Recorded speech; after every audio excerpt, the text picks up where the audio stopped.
Vacancy आई है north eastern railway Gorakhpur में और इसमें देखें तो अप्रेंटिसशिप ट्रेनिंग के लिए वैकेंसी आई है और टोटल 1104 वैकेंसीज आई हुई है टोटल, ठीक है। और लास्ट डेट है अप्लाई करने का 23 फरवरी 2025। डिटेल में डिस्कस करेंगे इस नोटिफिकेशन को। वीडियो स्टार्ट करने से पहले अगर आप चैनल पर नए हैं, चैनल को सब्सक्राइब कीजिए और बेल आइकन प्रेस करना मत भूलिए। ये पीडीएफ मैंने मेरे टेलीग्राम चैनल पे शेयर कर दिया, आप वहां से डाउनलोड करके अच्छे से रीड कर सकते हैं। मेक श्योर कि टेलीग्राम चैनल ज्वाइन कर लीजिएगा क्योंकि वहां पे हम सारे पीडीएफ शेयर करते रहते हैं। तो ये वीडियो को स्टार्ट करते हैं। रेलवे रिक्रूटमेंट सेल के under north eastern railway Gorakhpur में वैकेंसी है, ठीक है। और यहाँ पे पहले तो वर्कशॉप और यूनिट दिया गया है कि कौन से वर्कशॉप और यूनिट में कितनी कितनी स्लॉट्स हैं, ठीक है।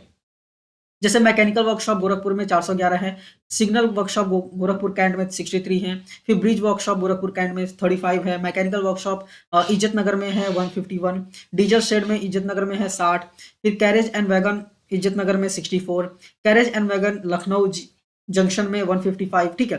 डीजल शेड गोंडा में है 90 और कैरेज एंड वैगन वाराणसी में है 75, ठीक है। इसके बाद वर्कशॉप के अंदर कौन कौन से ट्रेड में वैकेंसी है वो भी यहाँ पे क्लियरली कैटेगरी वाइज बाइफर्केशन दे दिया गया है। जैसे मैकेनिकल वर्कशॉप गोरखपुर की बात करें तो fitter, welder, electrician, carpenter, painter और मैकेनिस्ट के लिए वैकेंसी है, ठीक है। कितनी है टोटल वो भी बताया गया है। फिर सिग्नल वर्कशॉप गोरखपुर की बात करें तो fitter, machinist, welder, carpenter, Turner के लिए है, ठीक है। इसके बाद फिटर, मैकेनिस्ट, वेल्डर के लिए है, filter, welder, carpenter, electrician, painter के लिए है, ठीक है। फिर इलेक्ट्रिशियन, डीजल मैकेनिक डीजल के लिए है, फिटर के लिए है, ठीक है। और यहाँ पे देखिए कैरेज एंड वैगन इज्जत नगर में सिर्फ फिटर के लिए है, ठीक है। तो वैसे आपको चेक करना है कि कहाँ कहाँ पे किस किस ट्रेड में वैकेंसी है। यहाँ पे प्रॉपर्ली बाइफर्केशन आपको यहाँ पे दिया गया है, ठीक है। स्क्रॉल डाउन करके नीचे जाएंगे तो यहाँ पे एज लिमिट बताई गई है कि 15 साल से कम नहीं होना चाहिए और 24 साल से ज्यादा नहीं होना चाहिए एज, ठीक है। अपर एज लिमिट का रिलैक्सेशन जो गवर्नमेंट जॉब्स में दिए जाते हैं जनरली, जो 5 साल 3 साल वाला होता है और 10 साल वाला, वो आपको यहाँ पे देखने को मिल जाएगा, ठीक है। मतलब अगर आप ओबीसी कैंडिडेट हैं तो आपको 3 साल का एज का रिलैक्सेशन मिलेगा। SC ST कैंडिडेट है तो 5 साल का मिल जाएगा, ठीक है। दिव्यांग कैंडिडेट है तो 10 साल का मैक्सिमम मिल जाएगा, ठीक है।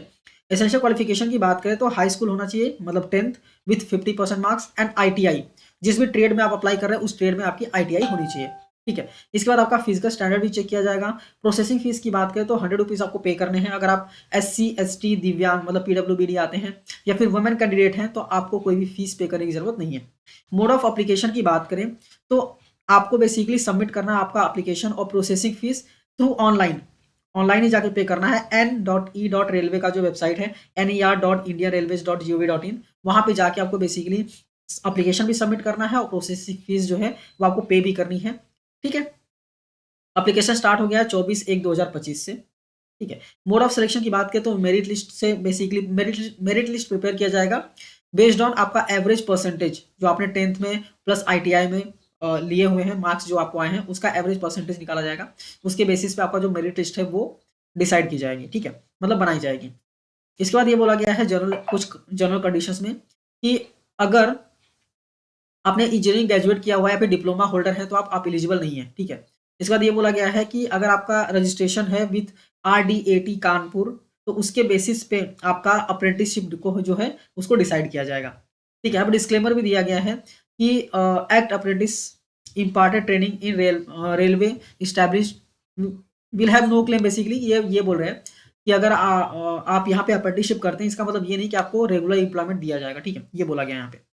स्क्रॉल डाउन करके नीचे जाएंगे तो अब यहाँ पे हिंदी में भी आपको देखने को मिल जाता है। तो आप इंग्लिश में अगर रीड करना चाहते हो आप इंग्लिश में रीड कर सकते हैं या फिर अगर आप हिंदी में चाहें तो आप हिंदी में भी यहाँ पे रीड कर सकते हैं।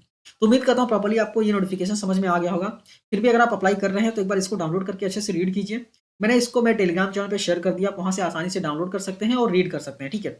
और RRC के अंडर और भी बहुत सारी वैकेंसीज आई हैं और भी नोटिफिकेशंस आए हुए हैं। बहुत सारे नोटिफिकेशंस हम ऑलरेडी डिस्कस कर चुके हैं, चैनल पे अपलोड भी कर चुके हैं और फ्यूचर में अपलोड भी करते रहेंगे। और अदर जो गवर्नमेंट जॉब्स की वैकेंसीज वगैरह आती हैं सब हम अपलोड करते रहते हैं चैनल पे, तो चैनल को सब्सक्राइब करना मत भूलिएगा। और सारे PDF हम अपने टेलीग्राम चैनल पे शेयर कर देते हैं, तो मेक श्योर कि टेलीग्राम चैनल ज्वाइन कर लीजिएगा क्योंकि वहाँ पे आपको सारे PDF मिल जाएंगे जिससे आप आसानी से डाउनलोड करके उसको रीड कर सकते हैं, ठीक है।